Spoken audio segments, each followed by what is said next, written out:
Al Pacino joins Bill Skarsgard, Nosferatu, and Cary Elwes, Saw, to star in a new hostage thriller titled Dead Man's Wire. Directed by Academy Award nominee Gus Van Sant and with a screenplay from Austin Kolodny, the film has previously tapped Dacre Montgomery, Stranger Things, Myhala, Bodies Bodies Bodies, and Coleman Domingo, Euphoria, for undisclosed roles. Per Deadline's report, Al Pacino will star in Van Sant's upcoming film, Dead Man's Wire. The movie is based on a true hostage situation that took place on February 8, 1977, when Anthony G. Tony Kiretes took Richard O. Hall, the president of the Meridian Mortgage Company, hostage with a shotgun wired with a dead man's wire that linked the weapon's trigger with his own neck, demanding for $5 million, no criminal charges, and a personal apology from Hall's. It's currently unknown which character Pacino is set to play in the thriller. What this means for Dead Man's Wire. The movie returns Al Pacino to the hostage thriller genre. Pacino has previously starred in a hostage thriller, the 1975 classic Dog Day Afternoon, which also involved a tense true story-inspired situation surrounded by media attention and authorities. The real-life robbery that inspired Van Sant's upcoming feature took place when Kiretes' mortgage broker, Richard O. Hall, refused to give him additional time for payment. Kiretes became convinced that Hall wanted his property and took the man hostage.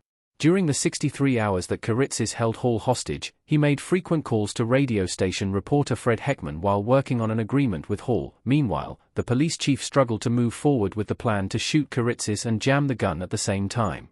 Kiretes eventually released Hall, for which he was immediately arrested and tried in court, but was found not guilty by reason of insanity. Psychiatrists believed that Kiretes suffered from a psychotic break. Kiretes was released from a mental institution in 1988. Dead Man's Wire has a similar premise to Dog Day Afternoon. While Al Pacino previously played an inexperienced criminal leading the robbery, it's unclear which role he'll play in Van Sant's new thriller. Our take on Al Pacino's Dead Man's Wire casting. He's perfect for several roles. Al Pacino throwing his jacket open to reveal his donut suit in Jack and Jill. Production of Dead Man's Wire started in January and is expected to wrap in May, which means more information on Pacino's casting might become available in the near future. The Scarface star is no stranger to the crime genre, having been a legendary existence in the film industry. While it's unlikely for him to be a crime lord in the upcoming film, he could be a good fit for the property broker Richard O. Hall, if the role has not been taken by Elwes. Given that Pacino joined the cast slightly later than his castmates, it's unlikely to see him in the lead roles of Dead Man's Wire.